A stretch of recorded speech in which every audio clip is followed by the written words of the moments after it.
أعوذ بالله من الشيطان الرجيم بسم الله الرحمن الرحيم الحمد لله والصلاة والسلام على رسول الله صلى الله عليه وسلم.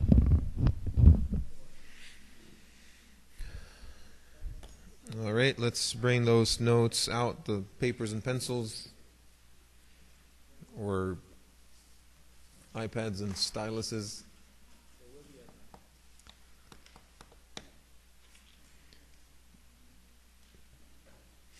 Okay, so we covered service as a quality, from the list of akhlaq that we wanted to talk about today.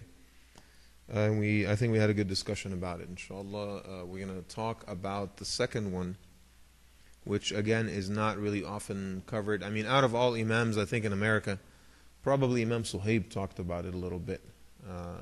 And because, in the course of doing a lot of research over the past 1 year, almost not mentioned anywhere. But I wanted to talk about chivalry. And some of you knew what that means and some didn't. Chivalry, chivalrous behavior. It's a quality that is associated with, middle age, knighthood, courtesy, honor, gallantry, bravery, right? Think of knights and their armor, who are selfless, altruistic, and always in the service of others, they honor certain standards, they live by a certain code, right? That's what chivalry is about. Has a lot to do with the treatment of women also. How men treat, women with honor, letting them, go to dinner first, like, we did yesterday. I don't see that, by the way, in many masajid. In many masajid, the default is that guys eat first and then the sisters, they get the leftovers, basically. Yesterday, mashallah, the sisters were taking over the entire area. We had to go outside to eat. So, it's a sign of health that, the brothers are, empowering their sisters to feel so much comfortable at the masjid. I think that's a beautiful thing. Let me start with a story, inshallah. The Prophet ﷺ, one of those days, he prayed dhuhr. And then he left the masjid and he was on his way to his house. And he was extremely, extremely hot. They call it al-hawajir. Those extremely hot days of summer, right? And he saw this lady, carrying some groceries. And, she was kind of like loudly complaining, oh my goodness, what happened to men of our time? What happened to chivalry? What happened to honor? No one out there to help an old lady? So the Prophet ﷺ, and again, Medina, that means he was in his 50s, right? Sallallahu Alaihi Wasallam. 13 years after he received the first revelation. So he was at least, if that happened in the very first year of Hijrah, so he was at least 53. So he doesn't say, well, maybe a teenager will help her, whatever. So he goes up to the lady by himself and he says, I'm sorry you feel that way about men, but, I can help you. So she said, yes, if you can, please, son, it would be really nice of you to do so. So he carried a couple of bags, and she carried one. He asked her, let me carry this, and she said, okay, fine. So she gave him the other bag. So literally, she wasn't carrying anything. The Prophet ﷺ carrying like 4 or 5 bags. And he's thinking, the house is like around the corner or something. So, she keeps walking, and he's walking next to her. Are we there yet, my mother? Ya Ummah? And she said, almost there, son, almost there. So it's Asr time, so he stops to pray. He says, just give me 1 minute, I need to do something. So he goes, makes tayammum next to the mountain and he prays. She doesn't see him. He comes back. And then it's Maghrib. And she keeps walking, and her house turns out to be like on the outskirts of the city so far. So the Prophet ﷺ, remained patient throughout the whole process. She didn't disclose that, obviously. And then she arrived to her house. And she thanked him so much, ﷺ. And she said to him, my son, I don't know you, but you've demonstrated great honor today. And I don't know how to repay you. But what I can do is to give you advice. That's all I can do. So he said, of course, I'm definitely open to this. So she told him, my advice to you, there's this crazy man, his name is Muhammad. And he preaches this crazy religion. And, he's a sorcerer, he's a horrible person, he's a poet, he's a monster, he does really bad things. So you stay away from Muhammad as much as you can, right? Because he'll either cast a spell on you or just, dazzle you with his poetic words, and you don't want that, trust me. So the Prophet ﷺ this is awkward.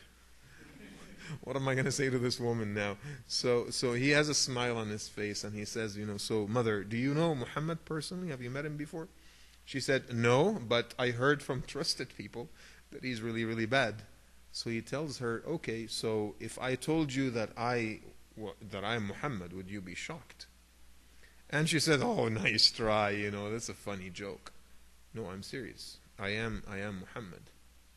And the woman almost fell on her knees, in shock. And then he told her, have you seen anything from me that indicates all the rumors you heard about me? She wouldn't say anything. She just remained silent, just in shock.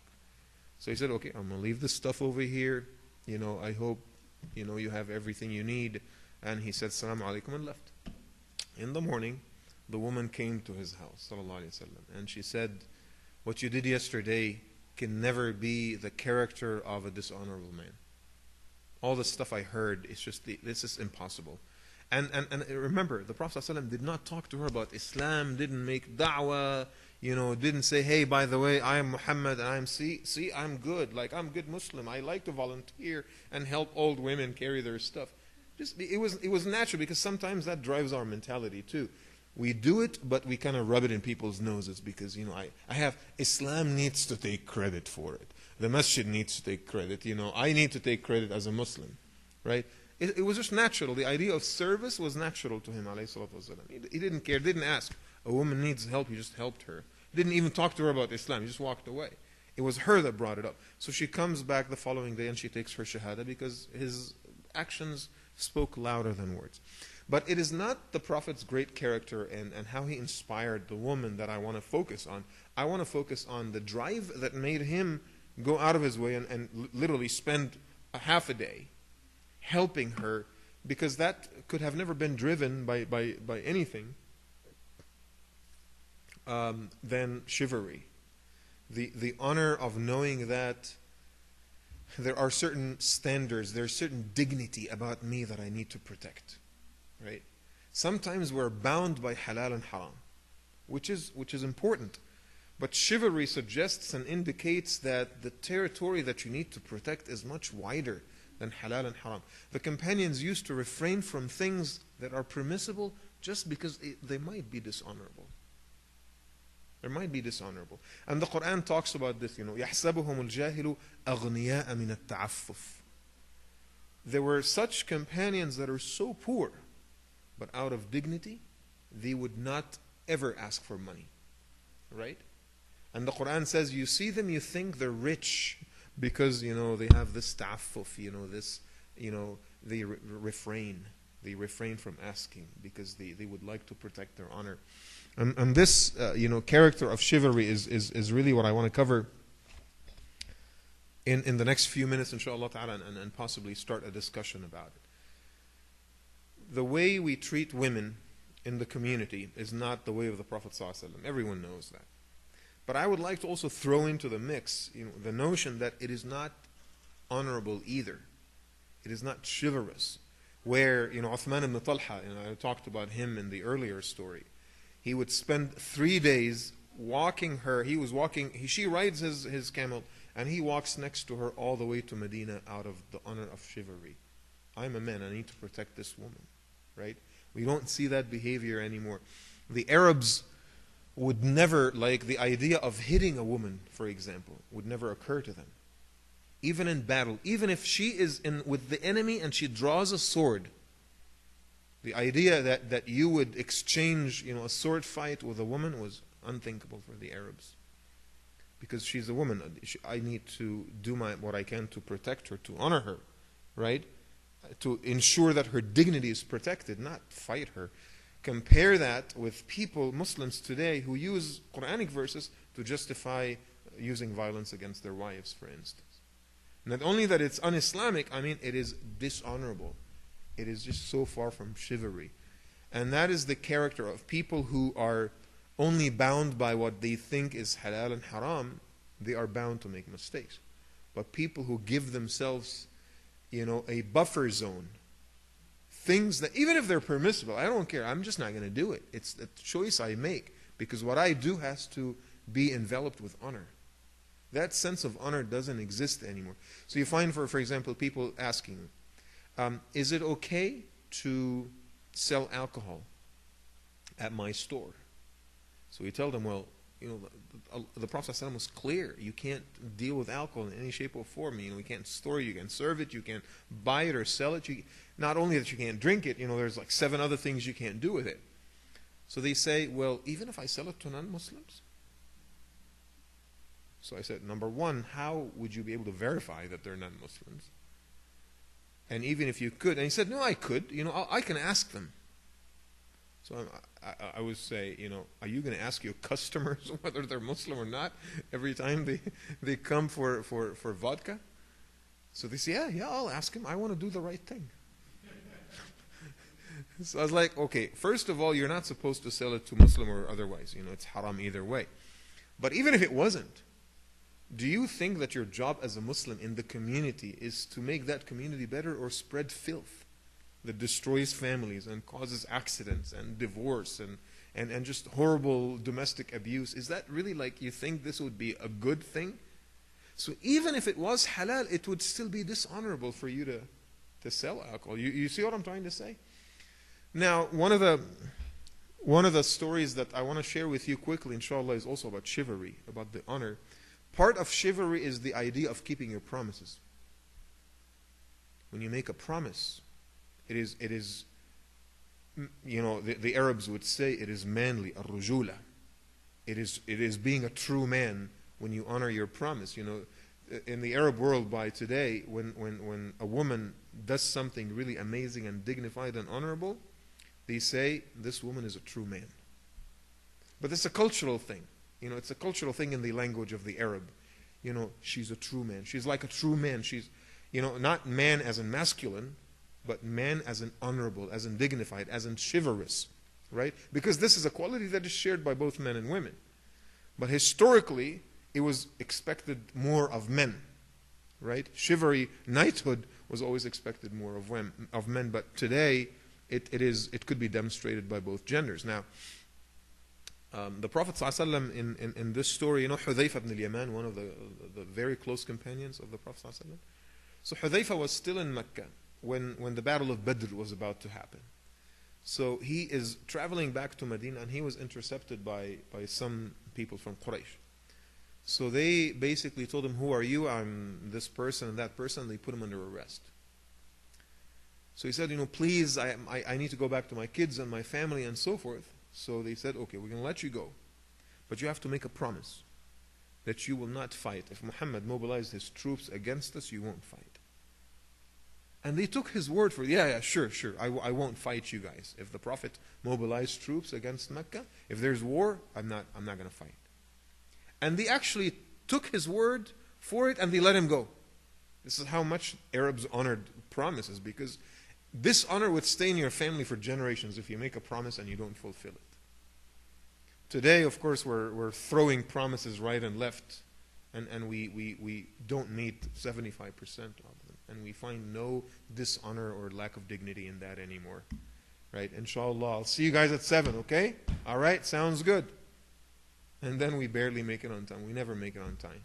7:15, 7:30, 8:30, it doesn't matter anymore. Right? We don't take this as a promise. I promise that I will meet you at 7. That means I have to be there at 7. Remember in the Battle of Badr, someone from the kuffar had taken an oath, I will drink from the water of Badr. And those wells of water were behind enemy lines. They were on the Muslim side. And because this man made it known, he took an oath and he made a promise, I will drink from that water. He continued to penetrate through the ranks of the Muslim army until he got to the water, and he took a sip, and that's when they killed him. He gave up his own life, and he was kafir, right? He gave up his own life because he made a promise. My family cannot bear the dishonor of me making a promise and not fulfilling it. I'd rather die trying to fulfill my promise. He wasn't Muslim, but I'm always inspired by that story. People say, oh, it's just stubbornness. No. There's a sense of dignity about this that we lack in the modern world so much. So Hudhayfa ibn al-Yaman made the promise to the kuffar of Mecca, hey, if the Prophet moved against you guys, I'm not going to fight with him. So he arrived in Medina and he told the Prophet ﷺ, and he told him, yes, we're going to war tomorrow. And he said, yeah, inshallah, I'm going to get ready to come with you, Rasulullah. He said, no. Where are you going? So he said, well, I'm going to Badr with you, inshallah. He said, what about your promise to the guys yesterday? Just don't worry about it. It's just a bunch of kuffar. We can make promises to the kuffar, empty promises, right? That's okay. He said, no, it's not okay. It's like the guy that wants to sell alcohol to the non-Muslims. It's not okay. You made a promise. You fulfill your promise. Ya Rasulullah, are you serious? You're asking me not to attend Badr with you and remain here and not fight with my brothers? Come on. He said, no. You made a promise. And the Prophet ﷺ says, نَحْفَظُ عَهْدَهُمْ وَنَسْتَعِينُ عَلَيْهِمْ بِاللَّهِ. Honor your promise, and we seek help only from Allah. Don't worry about it. If victory is ours, it'll be ours. We don't have to use shady methods. We don't have to dishonor ourselves in order to earn victory. This is not how we win. This is what he said, sallallahu alaihi wasallam. So this is another expression of chivalry. One of the other expressions of chivalry that we also see in the Quran is the treatment of Musa alayhi salam to the daughters of Shu'aib. Remember the story? So you have Musa, who is basically a fugitive. He's on the run. The intelligence community of Egypt is after him. The CIA of Pharaoh is after him. And he's really like, he's sort of like a wanderer in the desert. He doesn't know what to do or where to go. It was before he became prophet, right? But the minute he arrived at that spring of water, he could have kept a low profile. Maybe someone here knows, Egyptians, so I don't want people to know who I am. Just keep a low profile. He couldn't do that because he saw that, there's a whole bunch of men with their flocks of sheep, right? They're all around the spring of water drinking. And he saw those two women pushing away their own animals, وَوَجَدَ مِن دُونِهِمْ امْرَأَتَيْنِ تَذُودَانِ, pushing away all the animals so that their herds don't get mixed up with the herds of those other men, and then they might lose the animals. So he arrived. قَالَ مَا خَطْبُكُمَا, what is wrong? Do you guys need any help? Chivalry, immediately. He goes to help women that are strangers, right? مَا خَطْبُكُمَا, what is wrong? How can I help? She said, well, our father is a really old man, and we would like to use some of the water here, but these men are not letting us. So Musa alayhi salam does what he does best, big guy, muscular, with a temper. Right? Hey, guys, make way. Right? And in a second they said, who's this guy? And they immediately just kind of walked away. And when there was a passage, he asked the two girls to walk and to bring their animals. They satisfied their thirst and drank water, and then they walked away. And then the ayah says, فَتَوَلَّ إِلَى الظِّلِّ. Immediately, without waiting for thank you, oh, you're such a good man, you're so nice, you're so honorable. No. فَتَوَلَّ إِلَى الظِّلِّ. He walked right away when he did his job, walked right away to a shade of a tree and sat under the shade of that tree. And then he spoke to Allah subhanahu wa ta'ala, رَبِّي إِنِّي لِمَا أَنزَلْتَ إِلَيَّ مِنْ خَيْرٍ فَقِيرٍ. All the blessings that you have given me, I feel that I'm so undeserving. But thank you. Thank you for giving me more than what I actually deserve. And the scholars of tafsir actually say that Musa alayhi salam was thanking Allah subhanahu wa ta'ala for his sense of chivalry, for his sense of honor. Under these difficult circumstances, he doesn't even have a home. He doesn't even have food. He doesn't know what to do. Like he may or may not survive. And under such difficult circumstances, his sense of honor still compelled him to help strangers. So you see that chivalry is also, involved with service, as we spoke about earlier. And he sat there until one of the girls came up to him. And she said to him, hey, my dad wants to invite you for dinner because you were so good to us today. Would you come? So he said, yeah, sure, I would come. So instead of walking behind her, it felt it may be inappropriate for me to walk behind her, and follow her. So he decided to walk in front of her, but he doesn't know the way. So how does he get to her house? He asked her to use pebbles to direct him. So she's walking behind him, and she wants to go left. She throws a pebble to the left side. She says, "Oh, okay." So that's, he walks to the left. Oh, make a little right. So she throws a pebble to the right, and he walks until she got him to her house. He sat with her father. He said, my daughter is really interested in you, and she has seen your character and your behavior and your honor. If you would like to marry my daughter, I think she'd be okay with that. And you work for me for the next 9 years. And if you would like to work for me more than that, إِنَّ خَيْرَ مَنِ اسْتَأْجَرْتَ الْقَوِيُّ الْأَمِينُ. The best person to hire is someone that's strong and honest.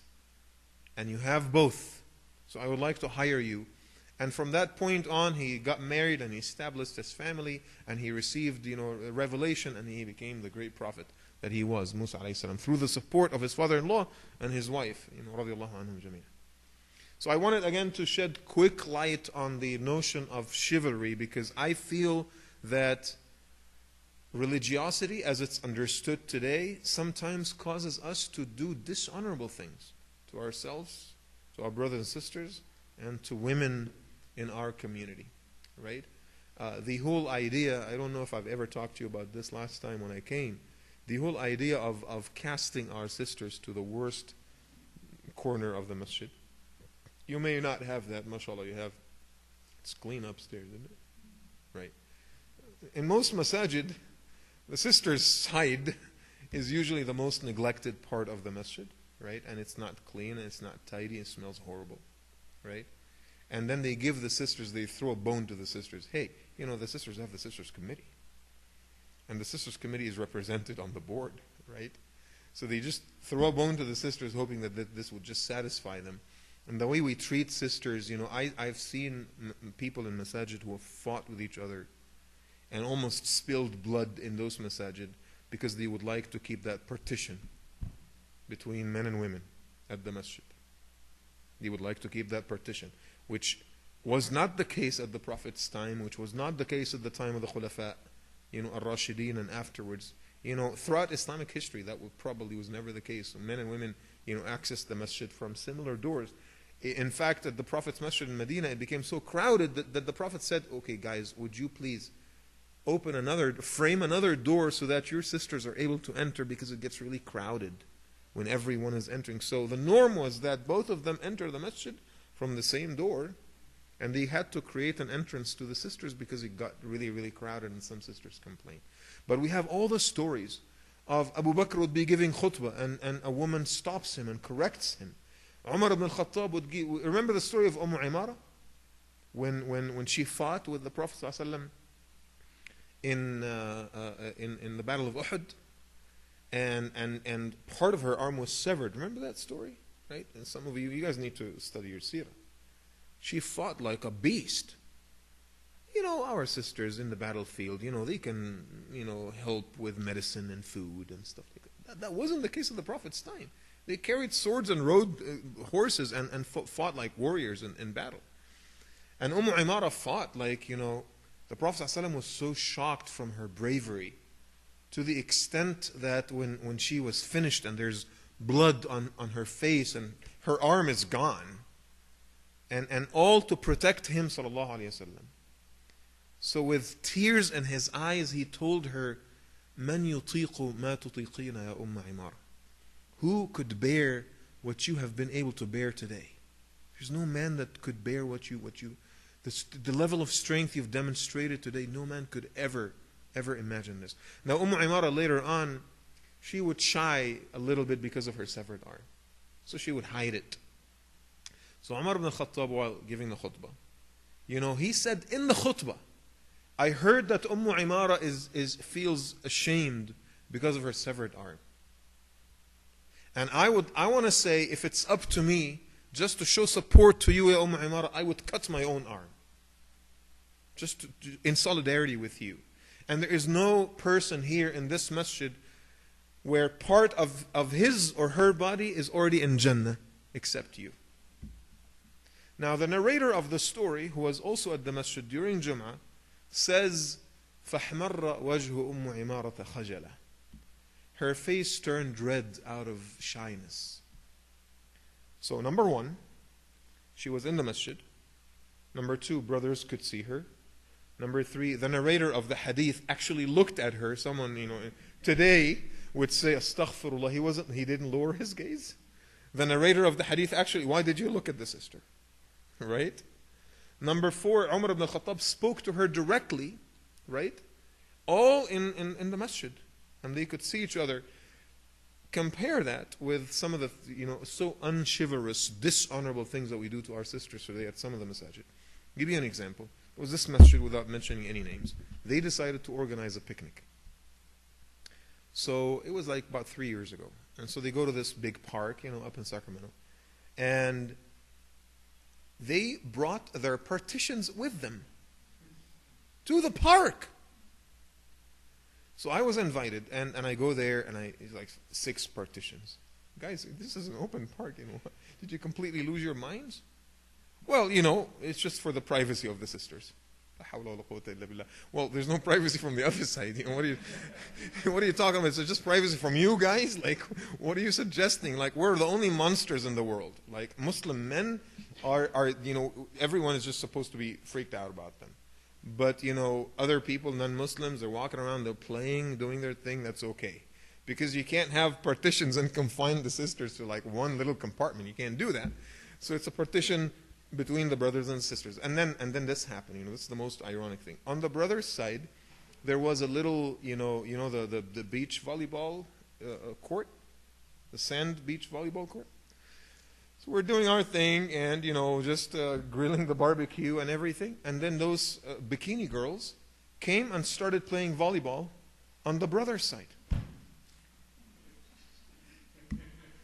I couldn't help but be shocked with the irony of the situation.